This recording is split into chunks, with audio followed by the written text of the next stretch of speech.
वैसे ये बताइएगा कि जो खबरें आ रही हैं पीटीआई में ग्रोहबंदी की। बाद में पीटीआई की बहन अलीमा खान का पीटीआई के सेक्रेटरी रऊफ हसन के साथ व्हाट्सएप पर पैगामात का तबादला हुआ है।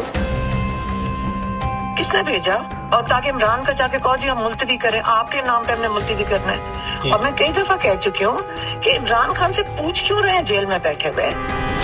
बुशरा बीबी अपना सोशल मीडिया के ज़रिए ये चाहती हैं कि वो ज़्यादा से ज़्यादा प्रेशराइज़ करें इदारों को और हुकूमत को प्रेशराइज़ करें ताकि इमरान खान की रिहाई मुमकिन हो सके।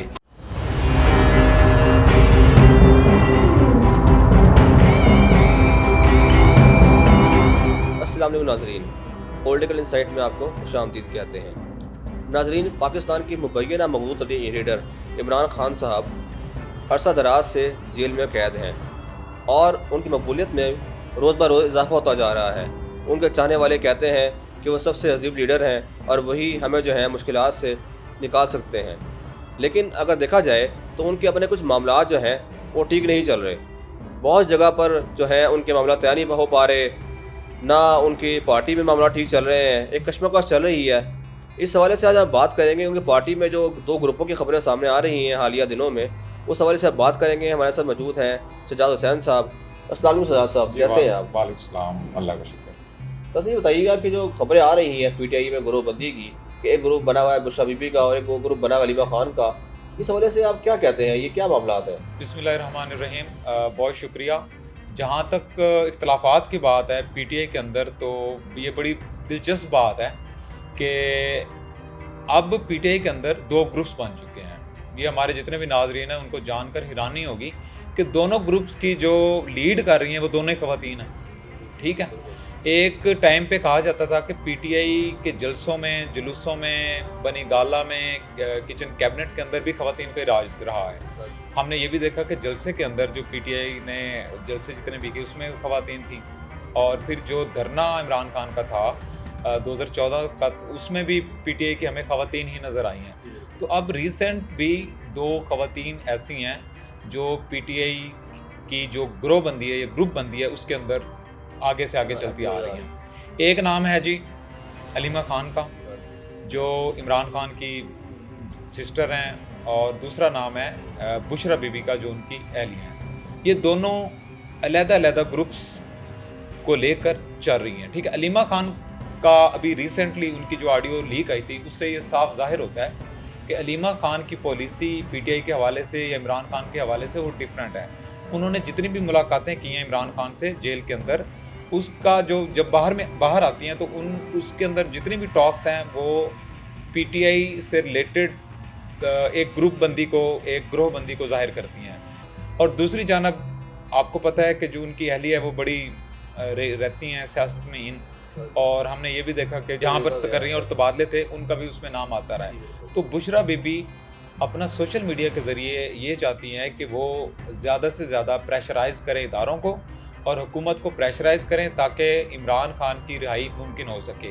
तो उसमें जो फैक्टर है उनका, बुशरा बीबी का, वो यही है कि वो थ्रू सोशल मीडिया जितनी भी प्रोपोगंडा है या जो भी उसके खिलाफ नून लीग, मुस्लिम लीग नून के खिलाफ या इदारों के खिलाफ जितना भी मटेरियल वो पुट करवा सकती हैं वो जेल में बैठकर पुट करवाएं। जो कि हम देखते भी हैं सोशल मीडिया के ऊपर काफ़ी सारी कंपेन्स हमारे इदारों के खिलाफ और मुख्तलिफ पार्टीज़ के खिलाफ, शख्सियात के खिलाफ हम देखते हैं जो कि जेल से ही ऑर्डर्स मिल रही हैं और वो चला रहे हैं। हम देखते हैं इमरान खान का जो टेन्योर है, वो लाइफ है, वो ब्लडर से भरी पड़ी है। जब से हुकूमत में 2018 में उन्होंने कुछ कहा, कुछ किया, कुछ यही जनरल बाजवा जो आइडियल थे और दुआ क्या करते थे, उससे सदार पाकिस्तान में नहीं मिला आज तक। उसके बाद वही गद्दार हो गए, वही मीर जाफर बिन सादिक हो गए। तो ये इमरान खान साहब एक सेंसिबल लीडर है, पढ़े लिखे हैं, बाहर की यूनिवर्सिटी से, तो उनको क्या चीज़ें जेब देती है सब ब्लडर मारना, नेशनल लीडर होते हुए। और अफसोस तो उनके फॉलोवर में भी है कि वो कुछ सोच समझे बगैर जो है वो उनकी चल पड़ते हैं पीछे। तो ये ब्लडर्स के हवाले से क्या कहेंगे सर आप? ये देखें, इमरान खान साहब या पीटीआई का कोई एक ब्लंडर तो है नहीं जिसकी वजह से इनकी हुकूमत गई है। सियासत के अंदर आपके अच्छे और बुरे फैसले होते हैं, लेकिन ये नहीं होता कि आप पे दर पे बुरे से बुरे फैसले या ऐसे ब्लंडर मारते थे जिसका नुकसान पूरी पार्टी को भी हो और आपको भी हो। इमरान खान साहब अभी जो जेल में हैं, इसके पीछे सिर्फ उनकी ज़ुबान नहीं है बल्कि उनके वो अवामिल और वो फैसले भी हैं जिन्होंने इस नौबत तक इमरान खान को पहुँचाया। अगर हम बात करें तो जैसे इमरान खान इक़्तिदार में आए और उसके बाद उन्होंने काफ़ी ट्रांसफ़र तबादले भी किए और उनको ये लगता था कि मेरे जो करीब हैं या जो ऑफिसर्स मेरे करीब हैं वो मज़ीद करीब आ जाएं, जिसमें जनरल फैज़ हमीद साहब का नाम आता है। इसके अलावा उन्होंने जो फर्स्ट जो ब्लंडर मारा वो उन्होंने किया कि उन्होंने DGISI जिस वक्त के थे, जो अभी रिसेंट आर्मी चीफ हैं जनरल आसिम मुनीर साहब, उनको उन्होंने हटा कर और उन्होंने DGISI अपॉइंट किया जनरल फैज़ हमीद को, लेफ्टिनेंट जनरल फैज़ हमीद को। हाँ, इसमें ये बातें भी आती हैं कि जिस तरह हम देखते हैं कि मुख्तलिफ सियासतदानों ने भी कहा, जिसमें अब्दुल हलीम खान साहब ने भी कहा कि हमने काफ़ी दफ़ा इमरान खान साहब को कहा कि आपके बनी गाला से बहुत सारे लिंक ऐसे हैं जो मुख्तलिफ कामों में इन्फ्लुएंस कर रहे हैं, मतलब कि जिसमें उस्मान बुज़दार साहब का नाम भी आता था कि वो करप्शन के मामले में वहाँ पे काफ़ी लेन देन हो रहा है, लाइक ट्रांसफ़र तबादलों पे पैसे लिए जा रहे हैं, किक्स बैक्स ली जा रही हैं, जिससे ओवरऑल इमेज जो है वो पार्टी का भी ख़राब हो रहा है और इमरान खान साहब के भी ख़राब हो रहा है। तो तब तो उन्होंने माना नहीं, उन्होंने ऐसा नहीं हो सकता, तो उन्होंने बजाय कि कोई ऐसा एक्शन लेते या कोई ऐसी एक कमेटी बना देते कि जो भी एलिगेशंस हैं बुशरा बीबी के अहकामात के हवाले से या जो वो उस्मान बुज़दार साहब के हवाले से वो उन्होंने उन पर लगे हैं, उस पर कोई कमेटी बन जाती तो दूध का दूध और पानी का पानी हो सकता था। लेकिन उन्होंने बजाय ये करने के उन्होंने क्या किया कि उन्होंने DGISI को हटा दिया। ठीक है, जैसे DGISI चेंज हुए उसके बाद जनरल फैज़ हमीद साहब को चार्ज मिला तो उसमें बाजवा साहब जो हैं उनको थोड़ा से एतराज़ात थे और वो चाहते थे, उन्होंने रिक्वेस्ट भी की इमरान खान साहब से कि मैं इनको हटाना चाहता हूँ, मतलब कि इनको DGISI नहीं होना चाहिए। तो उसके अंदर जैसे समरी गई तो आपको पता है कि वो 2 माह तक तो PM हाउस ने उसको ओके नहीं किया, तो वहाँ से एक जो दराड़ है पहला ब्लंडर है वो स्टार्ट हो गया जनरल बाजवा और इमरान खान के दरमियान। वहाँ से कुछ इख्तलाफात, वो जो 1 पेज था ना वो 1 पेज एक साइड पे हो गया। सेकेंडली इमरान खान ने अपनी पूरी लाइफ के अंदर जैसे उन्होंने पॉलिटिक्स स्टार्ट की, उनका एक मोटो था कि जो भी हमने काम करना है वो एक मेरिट की बुनियाद पर करेंगे। वो मतलब कि उसका अगर मैं सियासत में आया तो मैं मेरिट पर फैसले करूंगा और मेरिट पर मैं सारी चीज़ें लेके आऊँगा।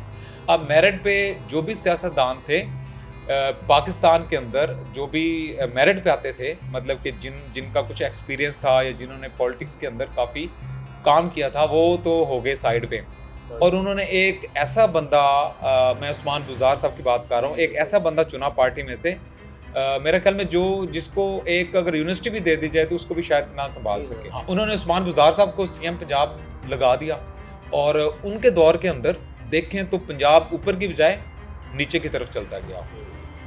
उनके टेन्योर के अंदर कोई ऐसा प्रोडक्टिव काम नहीं हुआ, बल्कि हमने यही देखा कि आए दिन यही खबरें आती रही हैं जी, DCO का तबादला, DPO का तबादला और उस पर किक्स बैक्स ली जा रही हैं। ये 2 ब्लंडर हैं उनके मेन। और तीसरा ब्लंडर जो सबसे बड़ा ब्लंडर है वो था जी 9 मई का वाक़या। वो जुड़ा हुआ है इमरान खान की गुज़श्ता स्पीचेस के तहत, जिसमें इमरान खान साहब कहते रहे जब अरेस्ट होने से पहले कि मेरी हुकूमत गिराने के पीछे अमेरिका है। उसके बाद उन्होंने कहा जी मेरी हुकूमत गिराने के पीछे आर्मी है, लाइक जनरल बाजवा है। और जैसे वो गिरफ्तार हुए तो उन्होंने एक नैरेटिव बनाया हुआ था कि रेड लाइन क्रॉस नहीं करनी। तो जो वो रेड लाइन समझते थे पार्टी वर्कर्स, वो थे इमरान खान साहब। तो इमरान खान साहब जैसे अरेस्ट हुए, लोगों ने क्या किया, वो जो अपना ही इदारा है फौज GHQ है या जिना सर, इस पर हमला किया। तो वो नाकाबिले बर्दाश्त था पाक फौज के लिए। तो उसके बाद फिर इमरान खान साहब के लिए जो रास्ता था वो टोटल क्लोज हो गया और इमरान खान साहब को अभी जो जेल में वो गुजार रहे हैं, ये उसके पीछे 3 मेन ऐसे ब्लंडर्स हैं जिसके जरिए वो इमरान खान जेल में। मुख्तसर जवाब दीजिएगा कि इमरान खान फ्यूचर का देख रहे हैं आप, मतलब इस इनके सारा हिस्ट्री देखते हुए जो ब्लंडर से भरी पड़ी है, क्या समझते हैं जो लीडर जो है मुल्क में सूटेबल है, अगर दोबारा आते हैं तो ये मुल्क को बेहतर कर सकेंगे? और क्या हमारे जो इदारे हैं, मुख्तलिफ हल्के हैं, वो चाहेंगे दोबारा इमरान खान वापस आए? अच्छा, इसमें तो 2-3 चीज़ें हैं। एक तो अलीमा खान का अगर आप कुछ बयान, क्योंकि वो ज़्यादा मुलाकातें करती हैं, तो वो जैसे जब भी जेल से बाहर आती हैं तो वो एक पूरी उम्मीद होती है कि इमरान खान साहब जो हैं वो जेल से बाहर आएंगे, लेकिन वो उसकी श्योर नहीं है कि कब उनको रिहाई मिलेगी। वो उनकी उम्मीदें हैं सुप्रीम कोर्ट पर कि सुप्रीम कोर्ट में कोई ऐसी तब्दीली आए, लाइक चीफ जस्टिस को चेंज हो, कोई ऐसा कुछ हो, तो फिर इमरान खान साहब को रिलीफ मिले। और अगर उनके वकील जो हैं सलमान अकरम राजा, उनकी सुने तो वो उनके पास कोई ऐसा ठोस अभी तक कोई ऐसी बात नहीं है जिससे वो पूरी उम्मीद हो कि इमरान खान साहब जो है ना अभी रिसेंटली 1 माह 2 माह या 4 माह में जेल से बाहर आएंगे। अभी अगर देखा जाए तो जो थिंक टैंक है ओवरऑल पूरी दुनिया में, उनमें से भी कोई ऐसी बात नहीं कर रहा कि जिससे इमरान खान बहुत मतलब मुस्तकबिल करीब में जेल में आएगी। विल्सन सेंटर है वाशिंगटन के अंदर थिंक टैंक का, साउथ एशिया के जो डायरेक्टर हैं माइकल, उन्होंने कहा कि रिसेंटली इमरान खान का भी कोई ऐसा चांस नहीं है जिसके तहत वो जेल से बाहर आएँ, और ना उनके पास कोई ऐसा बयानिया है और ना ही उनके पास कोई ऐसा ठोस वर्डिक्ट है जिसकी बेस पर इमरान खान एस्टेब्लिशमेंट से अच्छे ताल्लुकात करके जेल से बाहर आए। अभी रिसेंटली तो उनका कोई ऐसा नहीं लग रहा कि इमरान खान साहब जेल से बाहर आएंगे। बहुत शुक्रिया सजाद साहब आपका अपना वक्त देने का। नाज़रीन, आपने सजाद साहब की गुफ्तगू सुनी, लेकिन आपके बहुत से सवाल जो हैं वो क्लियर हो चुके होंगे।